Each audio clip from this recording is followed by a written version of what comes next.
Welcome back to the Lift Oneself podcast. I'm your host, Nat Nat, and this is the episode 2 of the Emotional Sobriety series. In the last episode, we talked about what it means to live in a feeling body that thinks, how to come home to yourself from the neck down. Today, I want to introduce you to a radical concept. Anger is a bodyguard, and most of us never thought to ask, what are you protecting? Most of us never learned how to befriend anger. Now, if you just felt your body tense up when I said that, befriend anger, if part of you thought that sounds dangerous or maybe even ridiculous, I get it. That's exactly the conditioning we're going to unpack today. Because here's the truth. Most of us were never taught how to be in relationship with anger. We were taught to fear it, suppress it, or let it explode. We were never shown that anger could be an ally, a protector, a guide. So when we talk about living in a feeling body that thinks, we have to include anger in that conversation because anger is one of the most powerful messengers your body has. And if you're not listening to it, you're missing critical information about your boundaries, your values, and what you're here to protect. Here's the truth. Anger isn't the problem. It never was. What we call, quote unquote, the anger problem is actually a behavior problem. It's a communication problem. It's what happens when we don't know how to listen to anger or it was never given space to be witnessed by others. So it hijacks us. Today, we're going to shift your relationship with anger. We're going to explore why it got such a bad rap, what it's actually protecting, and how to communicate through it instead of being hijacked by it. So let's dive in. Here's the thing that most people don't realize. When someone says anger is bad or you have an anger problem, they're not actually talking about the emotion. They're talking about the behavior that happens when anger hijacks you. They're talking about the yelling, the slamming the doors, the lashing out, the stonewalling, the withdrawals, the passive aggressive comments, the explosion that comes out of nowhere and destroys everything in its path, even the physical abuse.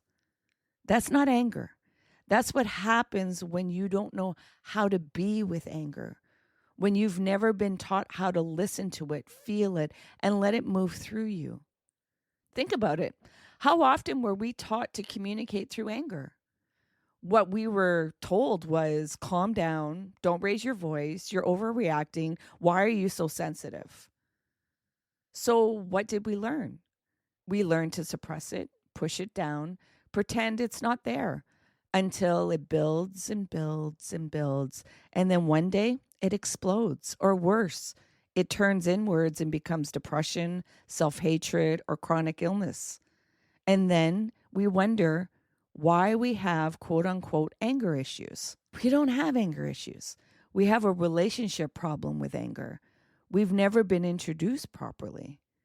Here's where it gets complicated. When anger is layered with old trauma, unprocessed pain, and deep hurt, it becomes defensive. It becomes protective in a way that can feel dangerous to us and to others. Let me give you an example. Say someone criticizes you at work. A healthy anger response might be, that doesn't feel fair. Let me think about whether there's truth here or if this is just about them.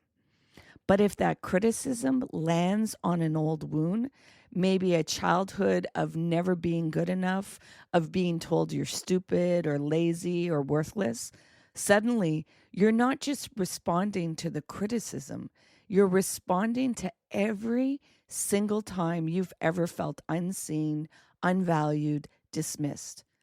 See, if you were controlled a lot as a child or at any time in your life, that will invoke anger. And a lot of times, children were treated like they had the issue rather than anyone seeing that possibly the caretakers didn't know how to be with anger and allow communication. It's very easy to dismiss a child's behavior by saying they have a problem. Much harder to look within ourselves and be honest. Do I actually know how to address this? Or is it that I have control issues I didn't even realize were impacting this child? That's when anger becomes a wall, a fortress, a defense mechanism that says, I will never let anyone make me feel that small again. And that's when people say you're too defensive, you're too angry, or overreacting. But you're not overreacting to this moment. You're reacting to every moment that came before it that you never got to process. Every time you had to swallow your anger because it wasn't safe, every time you were told your feelings were wrong, this is why the work matters. Because until you can separate the anger from the old pain it's carrying, you can't hear what it's actually trying to tell you. And then there's the other side, the people who were never allowed to feel anger at all. Maybe you were the peacekeeper in your family, the one who had to keep everyone calm, the one who learned that if you got angry, you'd lose love, safety, approval. Maybe you were punished for anger. Maybe you saw what happened when someone else got angry, violence, chaos, abandonment, and you decided, I will never be like that. I will never let myself feel that. So you became the nice one, the calm one, the one who never loses their temper, never makes a scene, never causes problems. And on the outside, that looks healthy. People praise you for being so even keeled, so rational, so easy to be around. But inside, you're exhausted. You're resentful. You feel like you're constantly biting your tongue, swallowing things down, pretending you're fine when you're not. And the worst part, you've lost access to one of the most powerful protectors. Because anger isn't just about being pissed off. Anger is the emotion that says, this isn't okay. My boundaries matter. I deserve to be treated with respect. When you cut yourself off from anger, you cut yourself off from your ability to advocate for yourself, to say no, to protect your energy, your time, your body, your life. So, what is anger protecting? Your vulnerability, your fear, your sensitivity, your sense of what's right and wrong. Anger stands at the door of your most tender places and says, not today. You don't get to hurt me today. When someone crosses your boundaries, anger shows up and says, hey, pay attention, something's wrong here. When there's injustice, when you see someone being mistreated, when systems are failing, like so much is going on right now, when people are suffering, anger shows up and says, this matters, do something. When you're feeling controlled, manipulated, or disrespected, anger shows up and says, you deserve better than this. Let me share something with you that possibly you never even took into consideration. Anger is not your identity, yet many of us treat it like it is. Because when you're flooded with those chemicals and that energy, how can you not think it's you? But it isn't you. Because if it was, you would be in constant anger all the time, not feeling anything else. So how do we begin to create the separation, that space, to allow us to identify that it's an emotion, not an identity? You have to learn to pause, to notice. This is the work we're going to practice together in a moment. Let me give you a real example that might sting a little and cause you to probably judge, but it's important. Let's say you're a parent and you ask your oldest child to watch their siblings and they say no. Your activation of helplessness, abandonment, rejection rises up and begins to boil of anger. Then later on, that same child asks you for a hug and you deny them. Why? Because you're hurt and not able to articulate that. So you resort to punishment by withholding your affection. Does it make sense? Nope. Yet, if you look at what's underneath, it makes total sense. Because the protective mechanisms have kicked in and said, this person is dangerous because it's feeling the past wounds. You're not seeing that this is your child wanting your affection. You're seeing them as the previous people that hurt or disappointed or abandoned you. Some of you may have felt taken aback by the boldness of this example, yet take a moment and see if you have ever done this in your parenting. Now, should we have to hug someone we don't want to? No, that's correct. Bodily autonomy matters, but we also have to be aware of our triggers and see that there's a child needing connection.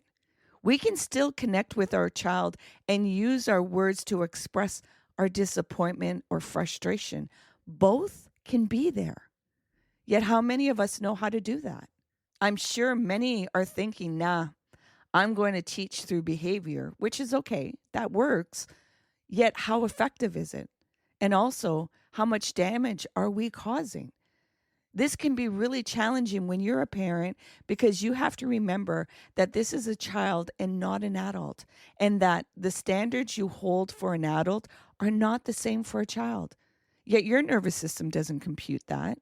So that is why it's so important to befriend your anger, to not pass down generational cycles and cause emotional and psychological harm. Anger is information. It's a signal from your nervous system that something needs your attention. But if you've been taught to fear anger, to suppress it, to apologize for it, you miss the message. You just see the fire and think, I need to put this out as fast as possible. And then you wonder why the same patterns keep showing up, why you keep letting people cross your boundaries, why you keep staying in situations that don't serve you, why you feel so powerless, why you feel so unloved. It's because you've been putting out the fire instead of learning what it's trying to illuminate. Something powerful is that fire is an element. And like all elements, it's meant to be engaged with, not feared. When you think about fire in nature, it's not inherently destructive.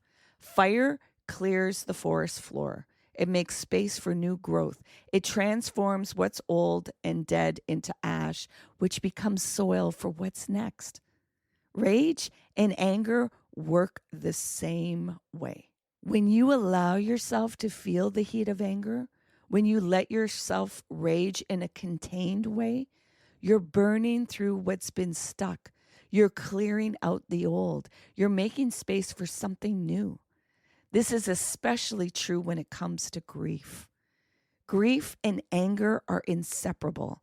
When you lose someone you love, whether through death, betrayal, or the slow erosion of a relationship, anger is part of that process. It's the part that says, this isn't fair. I didn't want this. I'm not ready. I deserve more. They deserve better. I deserve better. But so many of us try to skip the anger and grief. We go straight to sadness, to acceptance, to rationalizing and making meaning by saying everything happens for a reason. And in doing that, we bypass the very thing that would help us metabolize the loss. Anger and grief is the fire that burns away the denial. It's the part of you that refuses to pretend everything's fine when it's not. It's the part that says, I love them and I'm furious that they're gone. And you let yourself feel that. When you let yourself scream, cry, pound your fists, let the fire move through you, you're not being destructive. You're being honest. You're letting your body express and release what it's been holding. And that's when the grief can actually move. That's when you can start to integrate the loss instead of just carrying it. So how do we do this? How do we communicate through anger instead of being hijacked by it? First, you have to learn to pause, to notice, oh, I'm angry. Something's happening here. Yet you are not angry. You are feeling it. So you begin to course correct and say, I am feeling anger. That space, that tiny distinction is everything. Because in that space, you can ask, what is this anger protecting? What's underneath it?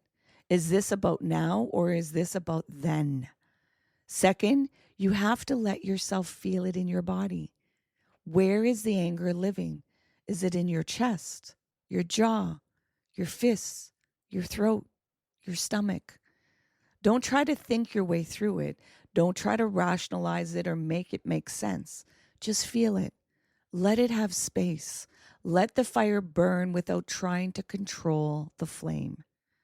Third, you have to learn to discharge it safely. This doesn't mean yelling at people or flipping them off or maybe possibly throwing something at them. It does mean, though, to take those actions. So breaking things in a contained way, like hitting a pillow or screaming in your car, is the release. There is a difference between breaking something out of reaction versus breaking something out of intention. It means moving your body, dancing, running, shaking, letting the energy move through you instead of getting stuck. It means finding your voice, saying out loud, even if no one else is there, I'm feeling angry. This isn't okay. I deserve better than this. It means using tools like fire ceremonies, rage rituals, smash rooms, or somatic release to metabolize what's been stored. And fourth, once the charge has moved, then you can communicate. Then you can say, here's what I need. Here's where my boundary is. Here's what I'm not willing to tolerate anymore. But you can't get to that clarity if you're still hijacked. You have to feel it first, process it first, let it move first. I had a client recently who came to me because she felt numb. She described herself as emotionally flat. She couldn't feel sadness sometimes, but even that felt muted. She couldn't remember the last time she felt joy, excitement, or passion. And she definitely couldn't feel anger. She'd been the good daughter, the good wife, the good employee her whole life. She prided herself on never losing her temper, never making a scene. She thought that made her evolved. But what we discovered in our work together was that she hadn't had a relationship with anger. She just buried it so deep, she couldn't access it anymore. And in burying her anger, she buried everything else too. Because anger is connected to aliveness. When you cut yourself off from anger, you cut yourself off from the life force. So we started slowly. We started by just noticing, where in your life do you feel like you can't say no? Where are you swallowing things down? And then we started to practice letting the anger have a voice, not directing it anymore, just letting it exist. Letting her say in our sessions out loud, I'm angry. I'm angry that I've spent my whole life making myself small. I'm angry that I gave up my dreams to make other people comfortable. I'm angry that I didn't know I had permission to want more. And you know what happened? She started to cry. Not sad tears, angry tears. Tears that had been waiting decades to be shed. And underneath that anger, grief for the life she didn't live, for the woman she could have been if she'd known it was okay to take up space. That's the work. That's what happens when you stop running from anger and start listening to it. Quick pause here. If this is landing for you, if you're seeing yourself in what we're talking about, there's two ways to go deeper with this work. One, the Emotional Sobriety Workshop, where you get the full practices and tools to regulate your nervous system, understand your emotional cycles, embody this work in your everyday life. Two is one-on-one sessions where we work directly on specific patterns and blocks, like the client I just mentioned. Both options are at liftoneself.com. That's liftoneself.com. There's a clarity call you can book if you want to talk first and see what best fits. All right, let's practice. So I want to give you something practical you can do right now. Join me in a mindful moment. By the way, if you really want to engage and go deeper, go get a piece of paper and pen. Pause the podcast to do this and come back. Now I'm going to ask you to get comfortable wherever you are in your seating or if you're standing up. And if it's safe to do so, gently close your eyes or soften your gaze. Now take a deep inhale through your nose. Hold it. Gently release it. Another deep breath in through your nose. Hold it. Now let it all go. Another deep breath in through your nose. Hold it. Now let that shit go. Now coming back to a normal breathing pattern. You're safe to feel. You're safe to let go. Now think about a situation where you feel anger, even if it's just a flicker. Maybe it's something recent. Maybe it's something old that still burns. Don't judge it. Don't try to fix it. Just notice it. Now place your hand on your heart. Take a breath. And say out loud or in your mind, I'm listening. I'm here. You're safe. You don't have to fight so hard anymore. I've got this. Now ask the anger, what are you protecting? Listen. You might get an immediate answer. You might get a sensation like heat rising or tightness, a knot, stiffness, maybe even numbness. You might get a memory or someone popped up. You might get nothing at first, and that's okay too. Another breath. Now ask anger, what do you need me to know? Again, just listen. Your anger isn't your enemy. It's trying to help you. It's trying to keep you safe. It's trying to tell you something important. You may have felt sadness underneath that anger for the first time, maybe hurt, maybe fear, maybe rejection, abandonment, maybe even your sensitivity. Allow yourself to befriend the anger and ask it again, what are you protecting? Allow that to surface.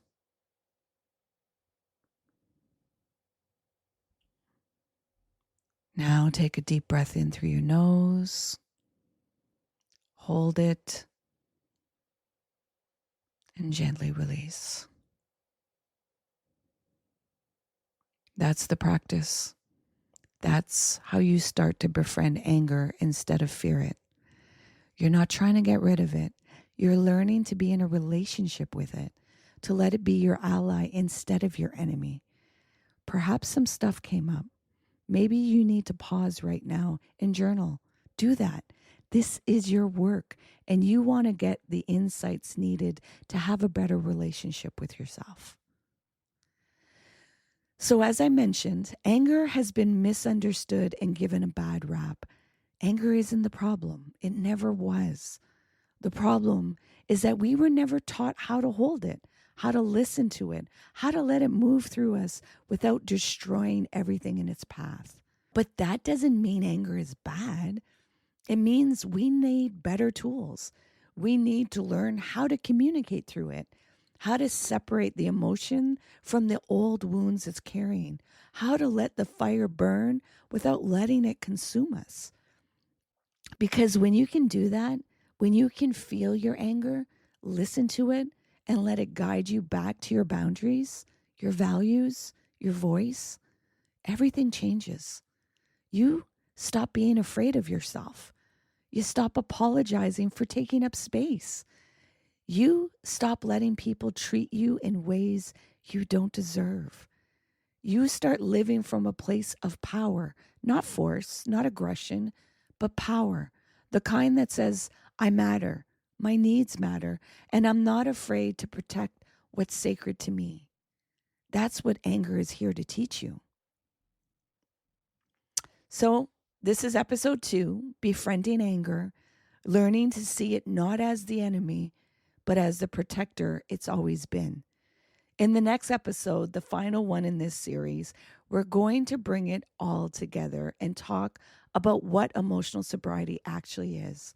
what it's not, the misconceptions that keep people stuck, and how to practice it in your everyday life without overwhelming your nervous system. Until then, I'm curious, where in your life have you been afraid of your anger? Where have you been suppressing it, apologizing for it, or letting it hijack you? Where have you been managing it rather than utilizing it? Just notice, that's all.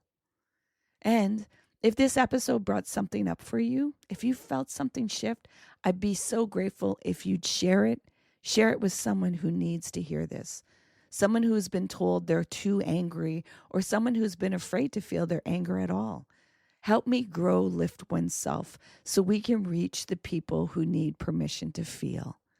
If you want to go deeper with this work, everything is at liftoneself.com. Please remember to be kind and gentle with yourself. You matter, and your anger, it matters too. I'll see you in the next one.